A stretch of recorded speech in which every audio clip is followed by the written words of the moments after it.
রুম্মান ফেরেশতা কবরে যখন ঢুকবো ওই কবরবাসী কইব, কে তুমি আমার কবরের মধ্যে ঢুকলা, তুমি তো ভয়ঙ্কর দেখা যায়। কইব, কবরবাসী রে, আমি হইছি আল্লাহর পক্ষ থেকে প্রেরিত রুম্মান ফেরেশতা। জোরে কন্না আল্লাহু আকবার। কেন তুমি আমার কবরে ঢুকলা?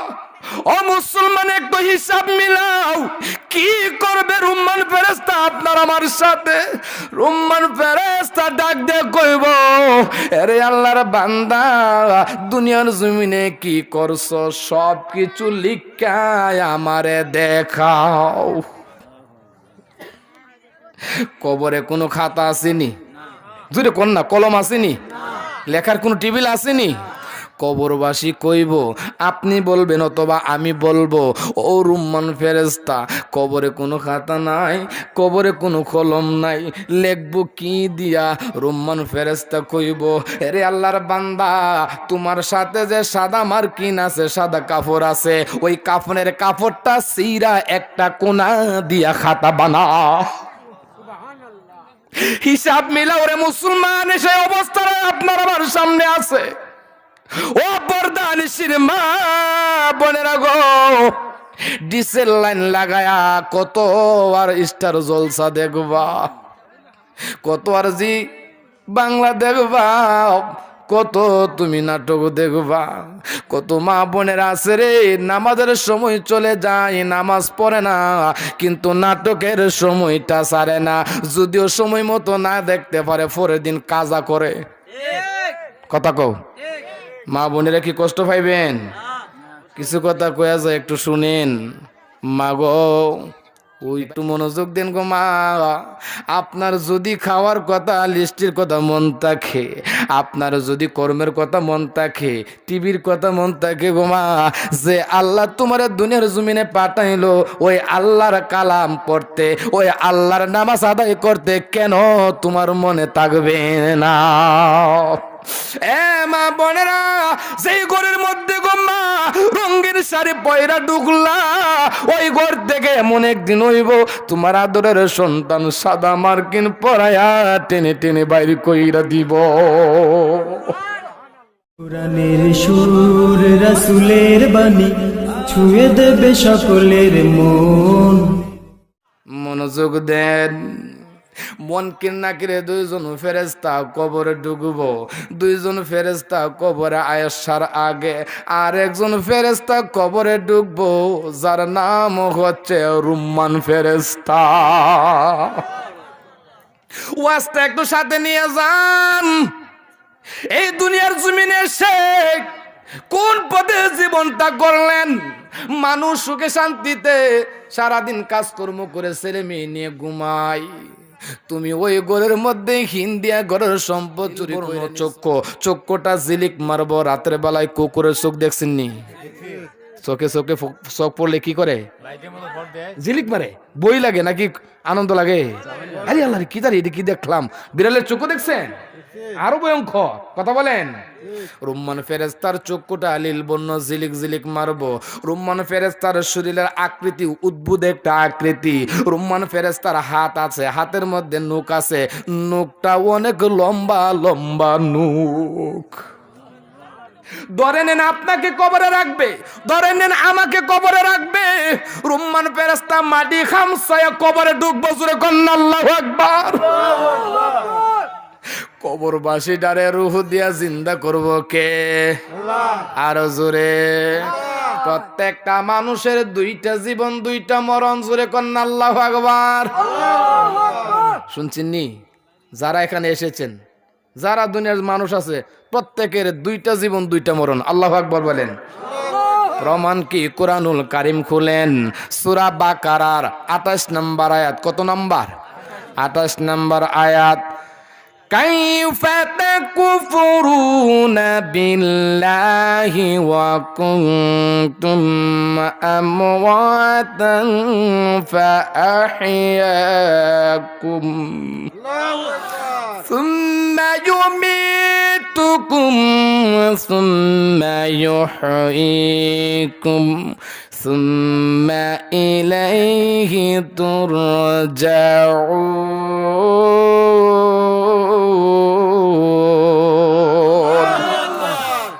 কারিমের এই আয়াত প্রমাণ করে প্রত্যেকটা মানুষের দুইটা জীবন দুইটা মরণ। কেমনে একটু হিসাব নেন, আমাদের হাত ছিল না, পা ছিল না, জবান ছিল না, আমরা ছিলাম মরা। আমরা সবাই ছিলাম কি মরা। হায়াত দিয়া মা বাবার মাধ্যমে মার গর্ভে 10 মাস 10 দিন রাইখা সুন্দর একটা হায়াত দিয়ে দুনিয়ার জমিনে পাঠাইছে। কয়টা হইছে? দুইটা। কয়টা? ও কুনতুম আমওয়াতান ফাহিয়াকুম, কোরআনের কথা। আমরা ছিলাম মরা, আমাদের কোনো অস্তিত্ব ছিল? এই তো মরা, আমাদের কোনো অস্তিত্ব ছিল না। আমরা ছিলাম সবাই কি মরা। আমাদের রূহ সৃষ্টি করে মা বাবার মাধ্যমে হায়াত দিয়ে দুনিয়ার জমিনে পাঠাইছে। সুম্মা ইউমিদ্দুকুম সুম্মা ইউহয়িকুম সুম্মা ইলাইহি তুরজাউন। আবার আজরাইলকে দিয়া মারবো, কথা বলেন, আজরাইলকে দিয়া মারবো, কবরে নিব, কবরে নিয়ে আবার জিন্দা করব।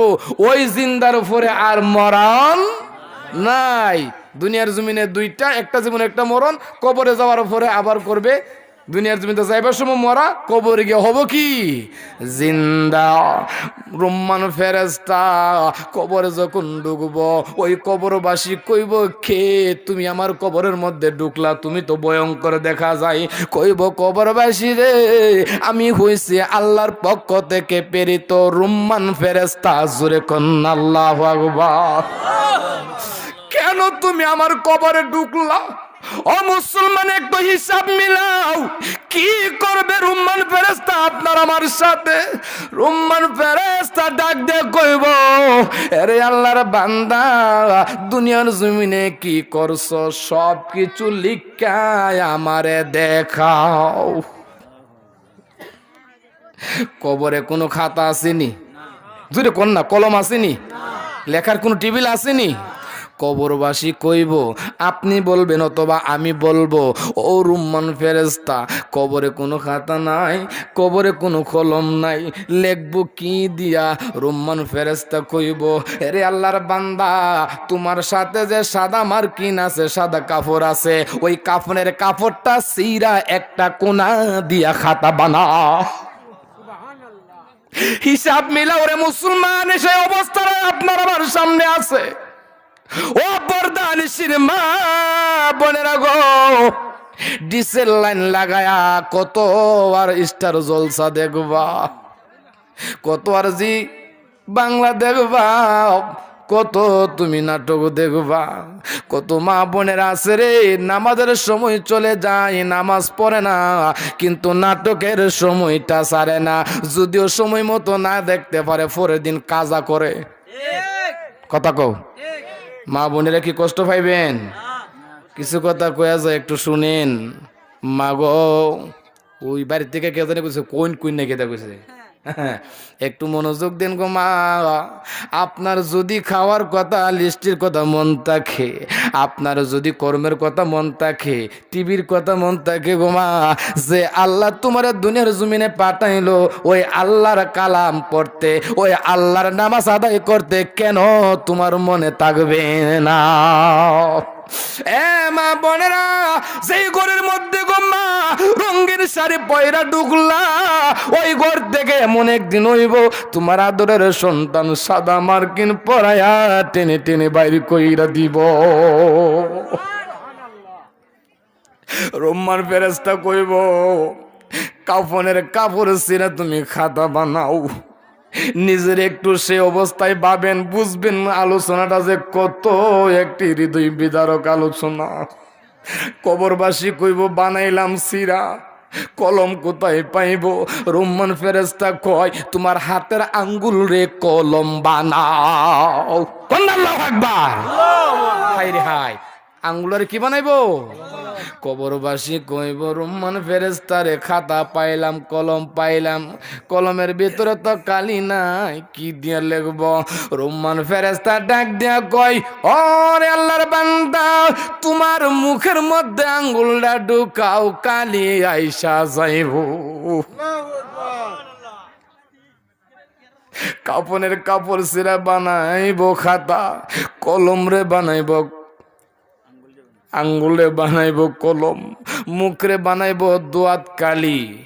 আগে কালে হাজার হাজার লেখাপড়া করছে, মনে আছে দেখবেন, দোয়াত কলম আলাদা আলাদা ছিল। হ্যাঁ, কলম কালি শেষ হয়েছে, আবার সুবা দিয়ে দিয়া লেখছে, কালি শেষ হইব লেখবো। প্রভু ওই কবরবাসী কইব ফেরেশতারে কি লেখতাম, গোটা জীবনে কি তুমি করছো দেখো তাকায়া দেখো নি। কবরবাসী তাকায়া দেখবো রে, বুঝার পর থেকে সাবালক হওয়ার পর থেকে ইসলামের বিধান যা করছে, যা অমান্য করছে, যা সবের কাজ করছে, যা গুনার কাজ করছে, সব কিছু চোখের সামনে ভিডিও ক্যাসেটের মতন বাইসা উঠব। সে ব্যক্তি লেখা শুরু করব। আমি বুঝার পরে আব্বার হাত ধরে ধরে আমি মাহফিলে গেছিলাম। আছে না, এই কথা মনে আছে না? ছোটবেলায় বাপে ধরে ধরে মসজিদও নিচ্ছে, জিকিরের মাহফিলও নিচ্ছে, ধর্মীয় অনুষ্ঠানও নিচ্ছে। লিখবো আমি বোঝার পর থেকে এটা করছিলাম। যখন আমি সাবালেও কইছি, জুম্মার নামাজও মসজিদে গেছি, মাহফিলের দাওয়াত পাইছি, মাহফিলে গেছি। মানুষের যখন বিপদে পড়ে গেছে, আমার পকেটে টাকা ছিল কিছু, আমি দান করছি, আমি নামাজ পড়ছি, মাহে রমজানে রোজা রাখছি। জীবনের সব নেক আমল লিখবো, একটাও গুনাহ লিখতো না। আল্লাহু আকবার। আমরা জীবনে যত নেতার জীবনী আমরা বই পুস্তকে পড়েছি, নেতার অবদানের কথা পেয়েছি, ভালো সাইড পেয়েছি, খারাপ সাইড আমরা পাই নাই। একটু মনোযোগ দেন। রাস্তার মাল এসেছে 5 লাখ, কত 5 কোটি, কাজ হই কই কোটির? হ্যাঁ, এলাকার মধ্যে টিউবওয়েল এসেছে 50টা, দেই কইটা? হ্যাঁ, এলাকার মধ্যে রাস্তার কালপেট এসেছে 10টা, দেই কইটা? লেখার মধ্যে, নেতাজির লেখার মধ্যে, জীবনীর মধ্যে আছে এতটা এতটা, কিন্তু আমরা ততটা পাই নাই। কারণ যত নেতার জীবনী পড়ছি, নেতার জীবনীর মধ্যে ভালো সাইড লেখা, কিন্তু খারাপ সাইড লেখা না। কথা বলেন? হ্যাঁ, গম যে কিছু লেখে দিছে, সম্পদ যে কিছু রাস্তার মাল লেখে দিছে, এইগুলা কি লেখা থাকে? নেতা 50টা টিউবওয়েলের মধ্যে 20টা দিছে আর 30টা লেখে দিছে, এই কথা কি লেখা থাকে? গুড সাইড লেখা থাকে, ব্যাড সাইড লেখা থাকে না। ওই কবর ব্যক্তিও তার দেখবো খারাপটা বালাটা দুটোটাই, শুধু ভালো ভালো লেখবো, খারাপটাও একটা লেখতো না, গুনার কথাও একটা লেখতো না। রুম্মান ফেরেশতা কইব, দেখি রে তোর খাতাটা একটু দে, টান দিয়া দেখবো, কব লেখা শেষ নি, কজি সব শেষ। জোরে কন্যা আল্লাহু আকবার। এবার হিসাব মিলাইব। রুম্মান ফেরেশতা কইব, রে আল্লাহর বান্দা, ফজরের আজান তুই শুনছিলে, খেতা নাকে মুখে দিয়ে কম্বল গায়ে দিয়ে শুয়ে আসলে, এই মুখের ফরজ নামাজ পড়ছত না, কিল্লে গায়ে হিসাব দে। এইটা তুই কেন লেখলে না?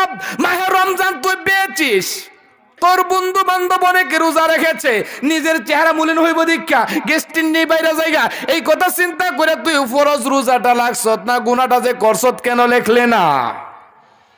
ক্ষেতের লাইলে একটু ব্যাংকা, নিজের শক্তিশালী, পার্শ্ববর্তী কিরাইন না, তার বেশি শক্তি নাই, নিজে বেড়াগিরি দেখায় ক্ষেতের লাইলটারে কাটটা সোজা করে লাইছত, নিজের ক্ষেতটারে বড় করছত কেন? এই গুনাটার কথা লেখলে না। ঘরের মধ্যে তোমার গরু আছে, হাঁস মুরগি, আর গরু ছাগল পালো, হ্যাঁ তুমি পালো, খাবার নাই, গাছ নাই, বিবি কইতেছে গাছ নাই, কিছু গাছ নিয়েন না, আপনি বস্তাটা লয়ে হাওয়ারে গেছেন, নিজের ক্ষেতের মধ্যে আলি আছে ঠিকই, নিজের খাতটা না কাটটা আর একবার ধান কাটটা বস্তা ভরে গরুরে খাওয়াইছে, এমন কৃষক আছে কি নাই? সব না গুনা? হাই রে হাই। আরে আমি তো সংক্ষেপে বলতেছি, মানে গোটা জীবনের সব খারাপটা সামনে বেশি উঠবে, জাররা জাররা। হাই রে, ফামাইয়ামিল মিসকালা যাররাতিন খায়রান ইয়ারা ওয়া মান ইয়ামিল মিসকালা যাররাতিন শাররান ইয়ারা। জাররা জাররা পরিমাণ করে হিসাব নিবে কে? জীবনের সব কিছু হিসাব তুলে ধরবে। কেন তুমি লেখলা না? ওই কবরবাসী বলবে, রুম্মান ফেরেশতা রে, এইগুলা লেখলে আমার বড় লজ্জা লাগে। কি লাগে? হাই রে হাই, কি করবো আপনি? আমি লজ্জা লাগে গুনাহগুলি লিখতে। রুম্মান ফেরেশতা কইব, গুনাহ করার সময় কি তোর লজ্জা লাগছে না? উক্তব তাড়াতাড়ি লেখো। হাই রে হাই, 60 বছর 70 বছর জীবনটা তো রয়ে গেছে, অনন্তকাল যাত্রার পারি, তাড়াতাড়ি লেখো। সে লিখতে চাইবে না, কোনা এই অপরাধগুলি কেমনে লিখবো, লিখলে তো দলিল হয়ে যাবে, কেমনে লিখতাম, লিখবে না। পুলিশে যখন আসামি ধরে, হে কি কইতোস সাথে কে আছে, যখন ফিসের মধ্যে কয়েকটা দে, ও স্যার আর মারেন না, আমার সাথে সাথে হে হে হে আসিন, কোনা আরো আছে কই না, যখন আরো কয়েকটা দে, ডিম বলে গরম করে দে, আরে যত দে তখন কি ভিতরের কথা সব বাইর হয়। রুম্মান ফেরেস্তা কি শাস্তি দিব, রুম্মান ফেরেস্তা তার আঙ্গুলের মধ্যে চাপ দিয়া ধরবো, কেমনে চাপ দিব, কত কষ্ট হইব। উহুদ পাহাড়টা আঙ্গুলের উপরে চাপে দিলে যে কষ্ট হইব, এমন কষ্ট দিয়া চাপ দিয়া আঙ্গুলে রুম্মান ফেরেস্তা ধরবো। রুম্মান ফেরেস্তা কইব তাড়াতাড়ি লেখ, ওই কবরবাসী কইব রুম্মান ফেরেস্তা রে আর মারিস না, আর দুঃখ দিস না, আমার বদামল গুলিও আমি লিখতেছি। জীবনে যত কিছু বদামল করছেন, গুনার কাজ করছেন, অন্যায় কাজ করছেন, অন্যজনের ক্ষেতের খামার নিজে চুরি কইরা গরুরে খাওয়াইছেন, অন্যজনের সম্পদ আত্মসাৎ করছেন, অন্য ভাইয়ের সম্পদকে আরেকজনের সম্পদকে আরেকজনে কইরা দিছেন, বিচার করতে পারতেন সঠিক, টাকা গায়া করছেন 2 নাম্বার বিচার। আসেনি সমাজে? সব গুণাগুলি একটা একটা করে লিখবো, লেখা যখন শেষ হইব রুম্মান ফেরেস্তা কইব দেখি তোমার লেখাটা কেমন, লেখছো দেবার আর কোনো মিস নাই, সবটাই লেখলা বান্দারে। এই লেখাটার একটা মালা বানাইব, মালা বানায় কবরবাসীর গলাত ফরায় দিয়া কইব এইটা নিয়ে অপেক্ষা করো, আসল ফাইনালও হবে হাসরের ময়দানে। আমার পরীক্ষার লওয়া শেষ, বিদায় হয়ে যাইব, এরপরে 2 জন ফেরেস্তা ঢুকবে, নাম কি বলছিলেন? হাই রে হাই, মুনকির নাকিরের প্রশ্নের জবাবগুলি কি, প্রশ্নগুলি কি সবাই আমরা জানি, কথা বলেন ঠিক কিনা? এরে বাবারা, দুনিয়ার জমিন দেখে কোন ছাত্র যদি জানে তার পরীক্ষার হলের মধ্যে এই প্রশ্নগুলো আসবে, ছাত্র কি ফিল করে? ফিল করে না। সরকারের পক্ষ থেকে আবার প্রশ্ন বানায়া পরীক্ষা নেওয়া হয়, কবরের মধ্যে কি প্রশ্ন করা হবে। আপনার নবী আমার নবী 1450 বছর আগে পরীক্ষাগুলি পাস কইরা দিছে, তারপরেও আমরা ফিল করব কেন? ফিল করব কেন? কারণ আমাদের আমল ভালো না। কি বালানা? আমল বালানা, স্বভাব বালানা, জবান বালানা, জবানের হেফাজত করতে পারি না, গরিব মিসকিনের হক আদায় করি না। আমরা কারে দিয়া কারে মারতাম, কারে মাইরা বড় হইতাম, এইটাই সমাজে শুধু চিন্তা, কথা বলেন ঠিক কিনা? ও মুসলমান, কবরে একা একা যাব, যাবার আগে কিছু নিয়ে যাওয়া দরকার আছে কি নাই? কি নিয়ে যাবেন? বিল্ডিং, বাড়ি, সোফা, হ্যাঁ, সুন্দর পোশাক? কিচ্ছুই না। আপনি ও সিংহ গ্রামের মানুষ, কালকে আপনি যাবেন ঢাকা, হিসাব করে দেখেন পকেটের মধ্যে আছে মাত্র 200 টাকা, খরচ হবে 500 টাকা। আপনি কি সফর দিবেন? আপনি ঢাকা রওনা দিবেন কেন? কেন হুজুর, অর্ধেক রাস্তায় গিয়ে টাকা শেষ হয়ে যাবে।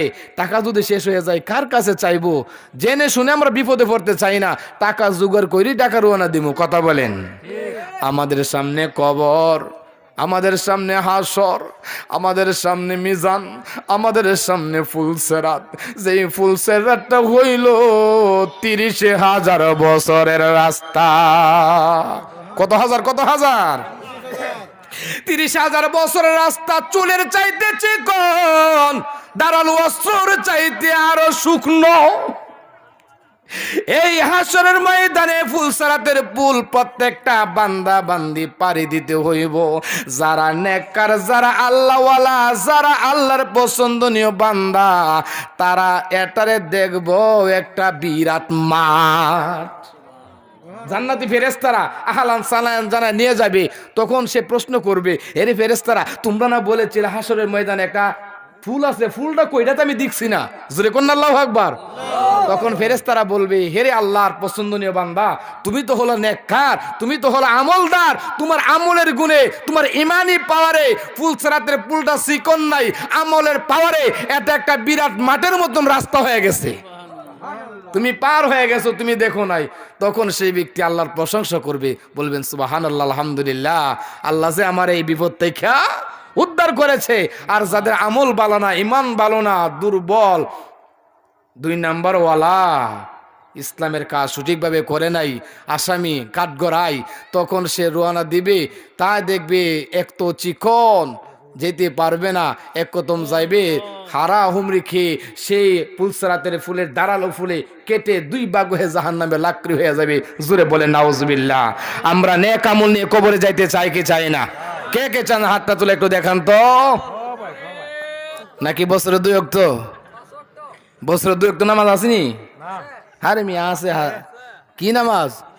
2 ঈদের নামাজ সারা বছর না পাইলেও 2 ঈদের মধ্যে পাওয়া যা।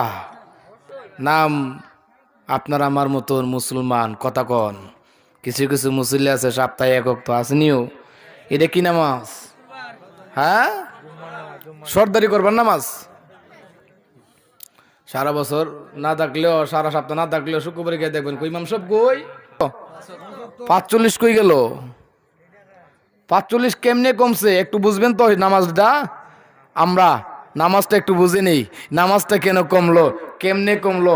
50 ওয়াক্ত নামাজ নিয়া আপনার আমার নবী রওনা দিয়েছে, দুনিয়ার জমিনে আসবে।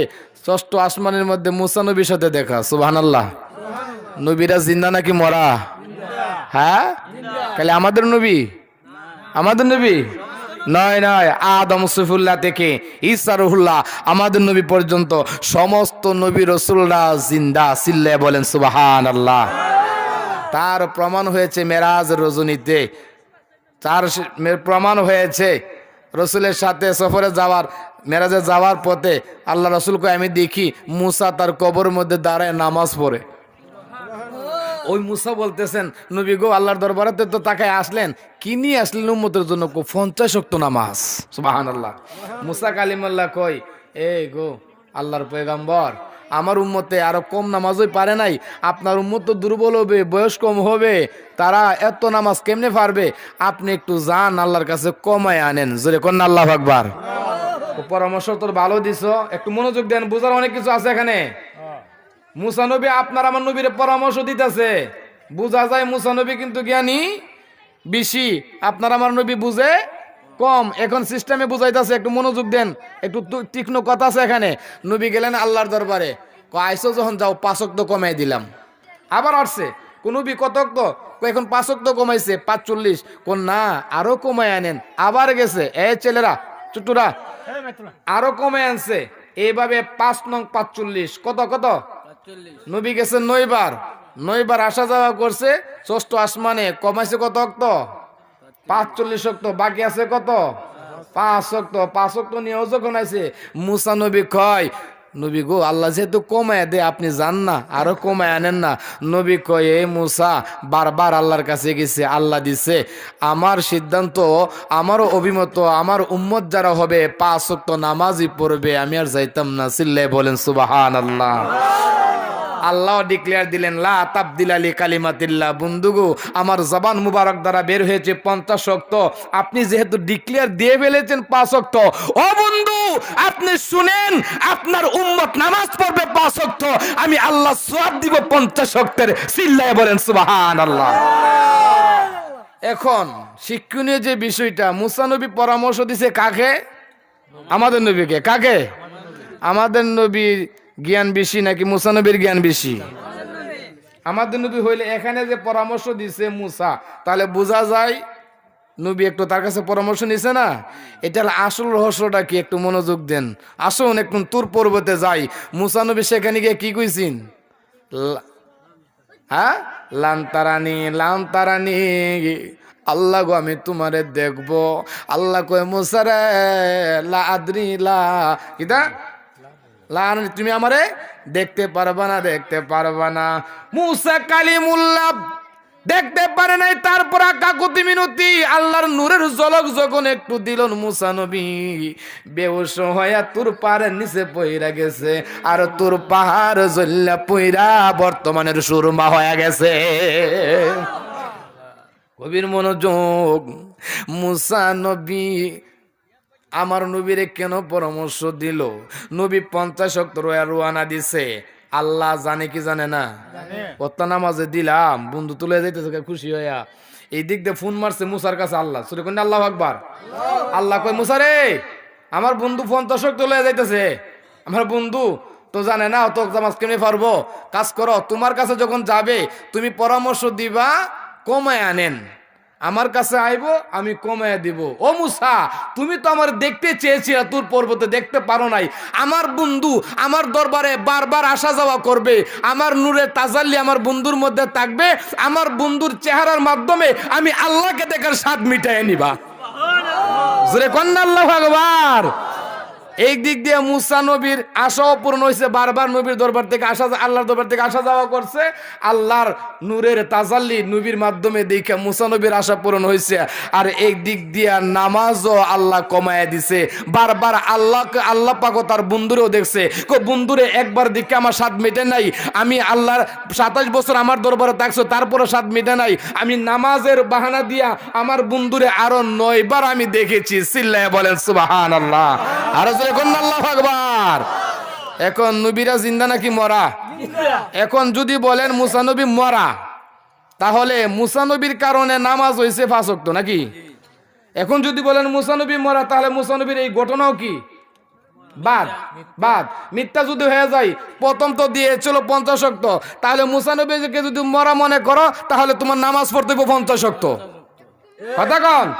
আর যদি বলেন মুসা নবী জিন্দা, তাহলে মুসা নবীর পরামর্শে আল্লাহ নামাজ কমাইতে কমাইতে 5 ওয়াক্ত দিছে, তাহলে 5 ওয়াক্ত পড়ো। আর নবী রাসূলরে জিন্দা মানো, কারণ আমাদের নবী শুধু জিন্দা না, সমস্ত নবী রাসূলুল্লাহ জিন্দা। ওয়াত্তাফাকাল উলামা হালা হায়াতি আম্বিয়া আলাইহিস সালাম, সমস্ত উলামায়ে কেরামের একমত হচ্ছে সমস্ত নবী রাসূলুল্লাহ যার যার মাজার শরীফে জিন্দা। চিল্লায়ে বলেন সুবহানাল্লাহ। জিন্দা নয় শুধু, আল্লাহর ওলিদের কি পাওয়ার একটু শুনবেননি? যেহেতু মাহফিলটা কার নামে? একজন আল্লাহ ওয়ালার নামের দেখা যায়, রহমাতুল্লাহ আলাইহি লেখা শেখ ফকির হাসুসা রহমাতুল্লাহ আলাইহি। উনি হচ্ছেন শাহ আব্দুল কাদের বক্স রহমাতুল্লাহ আলাইহির খলিফা। আল্লাহর উলিরা এই জমিনে আছে কিনা? উলিদের পাওয়ার আছে কিনা? কিউ মিয়া, তোমার আমার কথার দ্বারা একটা ফিউনের চাকরিও না, কি বলেন? কিন্তু এমপি মন্ত্রী কলম লাগাইলে চাকরি হয়ে যায় সচিবালয়ে, হয়নিও। উনি তো তোমার আমার তুই মানুষ, কিন্তু পাওয়ারের দিক দিয়ে কি সমাজ যদি দেহ নামাজি, নামাজ যারা পড়ে তারা কি কয়? নামাজি। নামাজ না পড়ে তাদের কি কয়? বেনামাজি। আপনি তো কইতা শুন, হে কাজ তো বেনামাজি, হের সাথে কিতা কইবা? হে কোনো ধর্মকর্ম আছে নাকি? কই কি কই না? আর একজন 5 ওয়াক্ত নামাজ পড়ে ব্যবসা করে বাণিজ্য করে, আল্লাহ এই ব্যবসা করে বাণিজ্য করে সংসার দেখি, তারপর 5 ওয়াক্ত নামাজি। হে বড় আল্লাহ ওয়ালা 5 ওয়াক্ত নামাজি। কথা বলেন ঠিক কিনা? সুর রেখে আপনি কি বাইসাব ডাহেন নাকি? তা সরাসরি যদিও না ওটা কি কইন সুরা যাইতেছে রে, হ্যাঁ সরাসরি না কইলেও কি কইন আড়াল থেকে। আর বালা মানুষ গেলে ইস বালা মানুষ একটা যাইতেছে। কথা বলেন। আপনি আমি তো পাক করে দিছি। কথা বলেন। তাহলে আল্লাহর জমিনের সমস্ত মানুষ সমান না, মানুষ 5 প্রকার। কত প্রকার? 5 প্রকার। আমরা সবাই যদি কই আমরা মাটির মানুষ, একদম ভুল কথা, একদম ভুল কথা। একমাত্র আদম আলাইহিস সালামের বুড়িটাই মাটির। কে? আদম আলাইহিস সালামের বুড়িটাই শুধু একমাত্র মাটির। তারপরেও আদম কথা কই না, আদমের ভিতরে ব্যাটারি নাই। কি নাই? হ্যাঁ, আদমের বুড়ি বানাইছে 5 পদার্থ দিয়া, আব, আতশ, খাক, বাদ, মানে আগুন, পানি, মাটি, বাতাস। এই 4 পদার্থ লাগায়া হইছে আদমের বুড়ি। তারপরেও আদমে কথা কই না, তখন আদমের ভিতরে আল্লাহ দিচ্ছে রুহু, তখন আদমে কথা বলা শুরু হইছে। চিল্লাইয়া বলেন সুবহানাল্লাহ। আদমের বুড়ির শুধু ঘটনাটা কইলাম, একটা মনোযোগ। আপনার হাতে একটা মাটির চাক্কা দিলাম, এই মাটির চাক্কা দিয়ে কি কিছু বানাইতে পারবেন? মাটির একটা চাক্কা, আর কি কূপ দিয়ে তুলছেন একটা চাক্কা, এটা দিয়ে যদি একটা পুতুল বানাইতে চান অথবা একটা পাখি বানাইতে চান, পানি দিয়ে কি করতে হইব? তো কি করতে হইব? কাই করতে হইব। এখন কাই করে একটা লরম করে আপনি একটা পাখি বানাইছেন, এটার শুকানো দরকার আছে কিনা? সকালে কি লাগবো? রৌদ্র মানে কি? আগুন কি এমনি জ্বলে নাকি বাতাস লাগে? বাতাস লাগে। মা বোনেরা ফাঁক করে, আগুন না ধরলে সুঙ্গা লাগে। কি দে? কি লিখে দে? আগুন আমি এমনি দূরি না, আমার পিছনে ডেক্কা দেও, বাতাস লাগাও। জোরে কোন আল্লাহু আকবার। আদম নবীরে মাটি নিয়া সেই মাটির মধ্যে রহমতের বৃষ্টি দিছে হাজার হাজার বছর। কাই বানাইছে, কাই বানায়া আল্লাহ ফেরেশতা লাগায় আদম নবীর বুড়ি বানাইছে। তারপরে আদম বুড়ি কই কিনা লই দে, কি আগুন লাগা, বাতাস লাগা। আগুন, পানি, মাটি, বাতাস, আপ, বাৎস, খাক, বাদ, এই 4টা দিয়ে আদমের বুড়ি বানাইছে। তারপরে কথা কই না, একটা স্পেশাল ব্যাটারি দিছে রুহু। তারপরে আদমে কই আলহামদুলিল্লাহ, চিল্লায়া বলেন সুবহানাল্লাহ।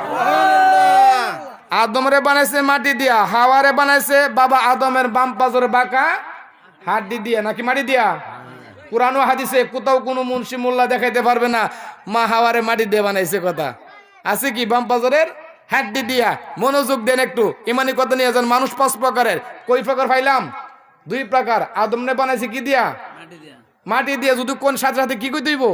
আগুন, পানি, মাটি, বাতাস, রুহু, এইগুলোর পদার্থ হইছে কি? আদম। আর মা হাওয়া হইছে বাম পাজর বাঁকা হাড্ডি। কুরআন প্রমাণ। ঈসা রুহুল্লাহ কিসের তৈরি?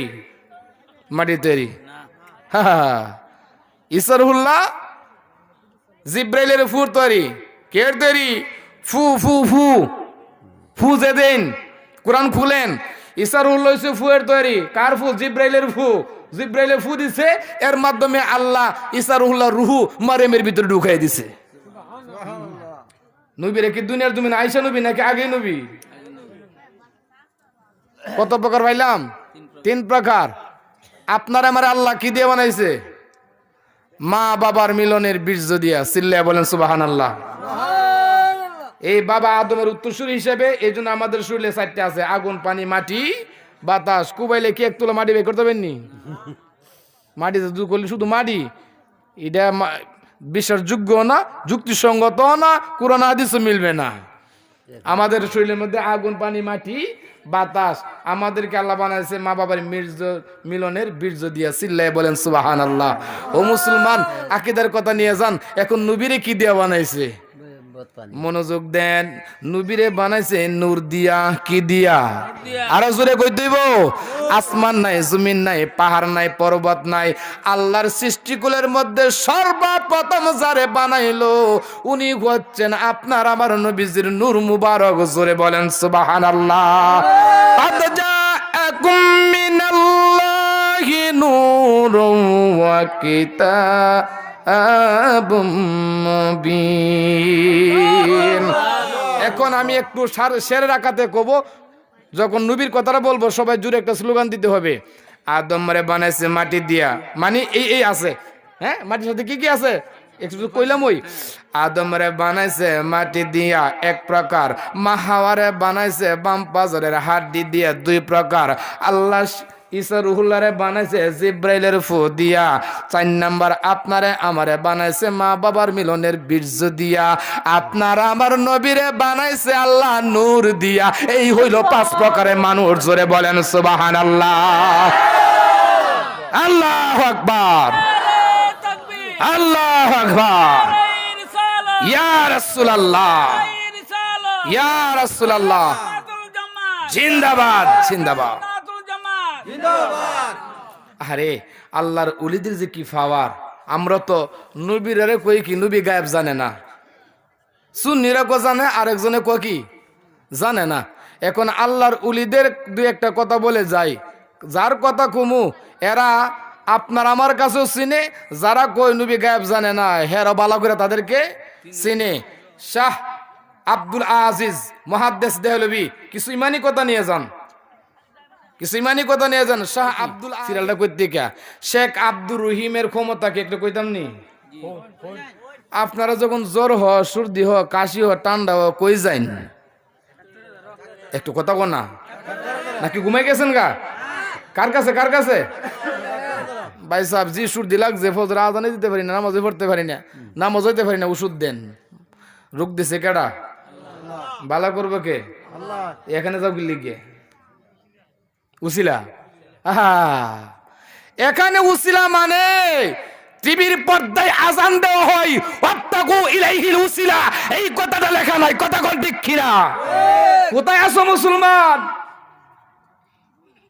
নবীজির শাফায়াত কথাটা দোয়ার মধ্যে নাই। টিভির দোয়াটা একটু মনোযোগ দিয়ে পড়বেন।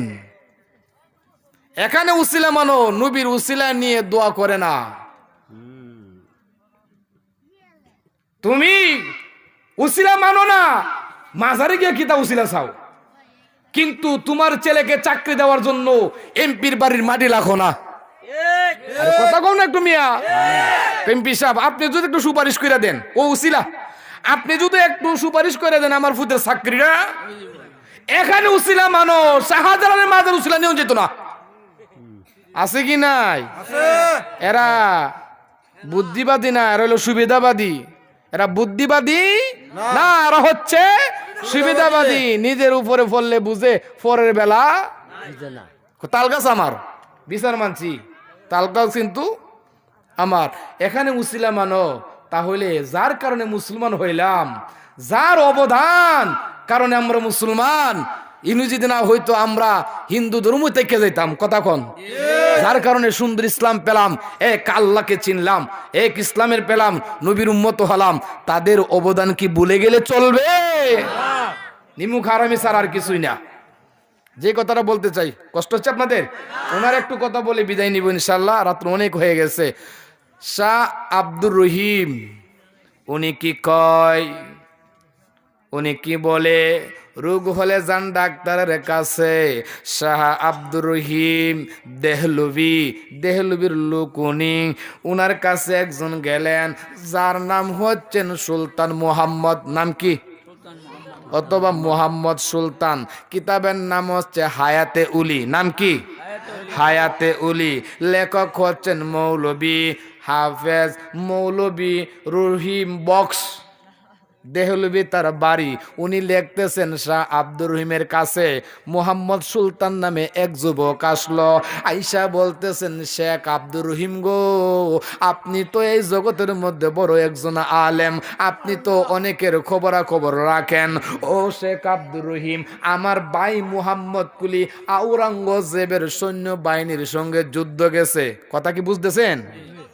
আওরঙ্গজেবের সৈন্য বাহিনীর সঙ্গে আমার ভাই মুহাম্মদ কুলি নাম তার, সে যুদ্ধের ময়দানে গেছে। বেঁচে আছে নাকি মারা গেছে কোনো খবর দবর পাই না। বর্তমানে তো ফোনের যুগ, মোবাইলের যুগ। সন্তান আছে বিশ্বরুট, কই গেছ তুমি দেখা, না আসি বৈরব, আর একটু আধা ঘন্টা ফোন দে, কই আসত, আসি চাপে পড়ে লইছি, কোথায় সাইদাবাদ। কথা কন, খবর লন কি লন না? তৎকালীন জামানায় তো মোবাইলও ছিল না, এত যোগাযোগের ব্যবস্থা ছিল না। মোহাম্মদ সুলতান কয়, হুজুর আমরা জানতে এসেছি আমার ভাইটা বেঁচে আছে নাকি মারা গেছে, একটু খবর দেন। উনি কোথায়? উনি কোথায়? উনি বাড়িতে, উনার খানকা অথবা বাড়িতে। আর যুদ্ধ হইতেছে কি? আওরঙ্গজেবের বাহিনী, দূর দূরান্ত এক শহরের যুদ্ধ। উনি এখান থেকেই বলতে পারবে? হ্যাঁ, এটা কি আপনার আমার জ্ঞানে ধরে? বলতে পারে না, বলতে পারে না। এটা আপনার স্বাভাবিক আমার প্রশ্ন, আপনার আমার প্রশ্ন। আল্লাহর ওলিরা পারে কি পারে না? কেমনে পারে? আমরা যাদের উপমা দিচ্ছি টের পাইবেন এরা যদি কিতাবটা পড়ে। শাহ আব্দুর রহিম কই, বাবারে তুই দাঁড়া, আমি একটু মুরাকাবায় কইরা দেখি কি অবস্থা।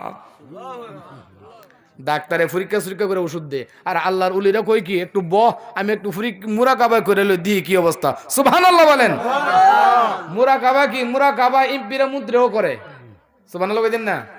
যেমন আপনার দুই ভাই ঝগড়া লাগছে, অথবা দুই দলের মধ্যে ঝগড়া লাগছে, এমপি সাহেবের কাছে বিচার হয়ে গেছে, সবকিছু ব্যাংকে গেছে, এমপি সাহেব দাঁড়া, বিষয়টা বড় জটিল, আমি একটু চিন্তা করে লই কোনি, অথবা আমার একটু সময় দেয়, আমি একটু ভাইবা লই, একদিন পরে রেজাল্টটা নিস। কথা বলেন, এটা চিন্তা করে রেজাল্টটা দেখে আর কি করা যাইব, উত্তর দেওয়া যাবে কিনা, সমাধান করা যাবে কিনা, নাকি কি মামলা মোকদ্দমা করবার জন্য বলা হইব। উনি চিন্তা করে, এটা হইল দেন মুরাকাবা। জোরে কন্যা সুবহানাল্লাহ। শেখ আব্দুর রহিম কয়, আমি মুরাকাবায় বসলাম, মুরাকাবায় বৈশা খবর লইলাম কি, আওরঙ্গজেবের যুদ্ধের ময়দানে আমি চলে গেলাম। জোরে কন্যা আল্লাহু আকবার। খানকা শরীফ থেকে, বাড়ি থেকে খবর নিচ্ছে যুদ্ধের ময়দানের। আমি দেখলাম মুরাকাবার মধ্যে বৈশা, যুদ্ধের ময়দানে যারা জিন্দা আছে তাদের মধ্যে মুহাম্মদ কুলি নাই, যুদ্ধের ময়দানে যারা মারা গেছে তাদের মধ্যেও তারে পাওয়া যায় না। জোরে কন্যা আল্লাহু আকবার। দেন বাইঙ্গা কইতেছে এই অবস্থা। সুলতান মোহাম্মদ কয়, হুজুর তাহলে আমার ভাই যাইব কই? যুদ্ধের ময়দানে মরবে অথবা জিন্দা থাকবে, দুনিয়াতে যাবে কই? মোহাম্মদ সুলতান কই, হুজুর একটা ফয়সালা দেন, ভালো একটা বুদ্ধি আমাদেরকে দেন, কি করতাম, আর একটু মুরাকাবা করতে দে। শেখ আব্দুর রহিম মুরাকাবার মধ্যে বসলেন। মুরাকাবার মধ্যে বৈশা চক্ষুটা খুললে কইতেছে, আমি তোমার বাইরে খুঁজা পাইছি এই মুহূর্তে গোসল কইরা লালচে রঙের মানে খয়েরি কালারের পোশাক পইরা একটা চেয়ারে বৈশা পরিকল্পনা নিতেছে। জোরে কইতেন না সুবহানাল্লাহ। আরে মিয়া, তোমার আমার চিন্তা ভাবনা যেখান থেকে শেষ, আল্লাহর ওলিদের সেখান থেকে শুরু।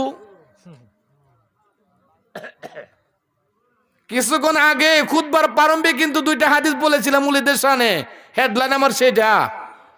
ওলির জবান কার জবান? এটা হাদিসে কুদসির কথা, বুখারী শরীফের হাদিস। ওলিরা যা কয় আল্লাহ সাথে সাথে তা দেয়। তোমার ভাইয়ে 2-3 মাসের ভিতরে বাড়িতে ফিরবো।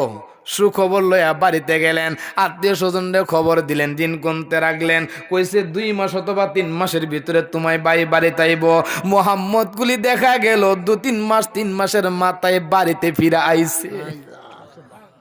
সুলতান মোহাম্মদ কই, ভাই মোহাম্মদ কুলি রে, তুই কি অবস্থায় ছিলে বাড়িতে আওয়ার সময়, তুই কি করছিলে একটু ক। আমি তো তোর খবর আগে পাইছি, দেখি হুজুরের কথার সাথে মিলে কিনা। মোহাম্মদ কলি আবার কই, বাইরে বাড়িতে আসার আগে আমি গোসল কইরা লালচে রঙের খয়েরি কালারের পোশাক পরে চেয়ারে বৈশা চিন্তা করতেছি, অনেক দিন হইল বাড়ি থেকে আসলাম, বাড়িতে যাওয়া দরকার, আমি পরিকল্পনা নিছি। আপনার পার্শ্ববর্তী জঙ্গলার একটা বাঘ নিষ্ঠুর ভাবে আমার বাচ্চাগুলিরে খায়া ফলাইছে। এই বিচার নিয়ে আসলাম, আপনি একটু বিচার কইরা দেন। সৈয়দ আহমদ কবির কই, ঠিক আছে, আমি একটা সুযোগ পাইছি বাগনারে পরীক্ষা করার জন্য। জোরে কন্যা আল্লাহু আকবার। সৈয়দ আহমদ কবির ডাক দিলেন, ও বাগনা শাহজালাল, আসো তো আমার কাছে আসো। আসলেন, আসার বলতেছেন, বাগনারে এই হরিণের বিচারটা তুমি জংলাই করে আসো, বাগদারে আইনা একটা বিচার কইরা দাও। জোরে কন্যা আল্লাহু আকবার। হাই রে হাই, কেমন দরজারুলি হয়েছে তারা, কেমন আল্লাহওয়ালা হয়েছে তারা। ও মিয়া, একটু মনোযোগ দেও না। তারা তো মানুষ ছিলেন, আমরা মানুষ। আমরা সমাজের মধ্যে কত ডিফারেন্স, কতওয়ালা মানুষ, কত 1 নাম্বার মানুষ, 2 নাম্বার মানুষ। 5 টাকা দিলে ঘুরে জায়গা, আর একজনকে 5 লাখ দিলেও ঘুরে না। কথা বলেন। সরকারি প্রশাসনে কত চাকরিজীবী আছে, খাই ডানে হাত বাম হাত, আর কত চাকরিজীবীর জীবনে আমি জানি তাদেরকে 1 গ্লাস পানি পর্যন্ত খাওয়ানো যায় না। জোরে কন্যা আল্লাহু আকবার। সেই মন সৎ মানুষ আছে দেখেই দুনিয়া আছে। তোমার আমার মধ্যে 5 নাম্বার বিচারে থাকবার লাগে দুনিয়া আছে না। বিচারে গেছো, 500 টাকা পাইছো, 70টারে মিথ্যা বানায়া সমাজের মধ্যে তুমি বিচার করছো, এমন আছে কি নাই? সৈয়দ আহমদ কবির কই, ঠিক আছে মামা, বিচারটা করে আসি। উনি গেলেন জংলাই। সৈয়দ আহমদ কবির বলতেছে, হাই রে হাই, বাগদারে যে ফাড়াইলাম, বিচারটা কেমনে করবো সেটা তো কয়ে দিছি না। সুবহানাল্লাহ বলেন। উনি মনে মনে সিদ্ধান্ত করলেন, বাগনা যদি বাগদারে ডাক দেয় না, গাল ফাতের একটা তাপ্পর দিয়ে বলতো, খায়া তোলাইছে, আর কোন সময় ঘুরুনির বাচ্চা এইভাবে খাইস না, এই জংলা সারে তুই দূরে চলে যা, এখানে তাদেরকে শান্তিতে ডাকতেছে। এই কথাটা কয়ে যদি বিচার করে আসতো ভালো হইতো। উনি কি কইতাছে মনে মনে, কিভাবে অন্তরে পরিকল্পনা করছে এটা। যাক দেখি ব্যাগ নাকি বিচার করে। সৈয়দ আহমদ কবির বাসায় আরেক দিক দিয়া শাহজালাল ইয়ামানি, যিনি সিলেটের জমিনে শুয়ে আছেন, উনি হরিণীর পিছনে জংলায় ঢুকলেন, ডাকলেন, বাঘ কোথায় রে, আসো। হাই হাই, সুবহানাল্লাহ বলতেন না। বাঘ লেস লুরাইয়া কিছুক্ষণের মধ্যে সামনে। কোরআনের সুর, রাসূলের বাণী ছুঁয়ে দেবে সকলের মন।